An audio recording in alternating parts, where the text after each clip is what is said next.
When times are tough and even tougher in the endemic era with financial constraints, many organizations find it a bigger challenge to maintain a safe and conducive working environment. Using a reliable contractor can help you control costs and give you time to focus on marketing and business growth. But outsourcing is effective only if you can get the results you want at the price you pay. For that reason, your ability to negotiate good deals with contractors is critical. There's no question about it. Good paper makes good friends. Including SLAs in contracts is important as there is little ability to influence the vendor's performance without an SLA. Although SLAs are included in rudimentary best practices, many customers still fail to negotiate an effective SLA that will provide value in the outsourcing relationship. Most of the time, SLAs are sensible contracts for service, but when applied to critical facilities, SLAs can have pitfalls, especially if they fall short of their intended purpose and there are new emergent risks due to COVID-19. Frequently, facility managers see SLAs as supplements to their workforce.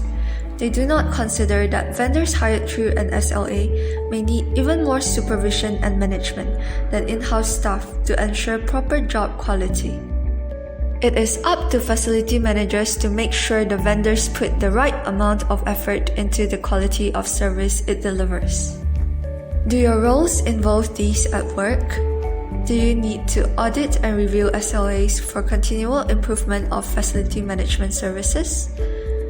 Do you deal with realistic and unrealistic expectations from stakeholders? Do you monitor SLAs, KPIs, and performance? Do you manage critical facility management functions in the organization? Here are top 3 challenges you might be facing. First, stuck with underperforming facility management vendors. Second, never-ending complaints from stakeholders on facility management service deliveries. And third, communication breakdown on deliverables between providers and clients. Make the best out of every dollar spent on your FM projects. Join us in our Managing SLA in Facilities During Tough Times course to develop solid methods and strategies for monitoring SLA vendor performance for continual improvement of FM services to both customers and the organization. Contact Ms. Jane at 6082-265-818 to know more about our world-class trainer.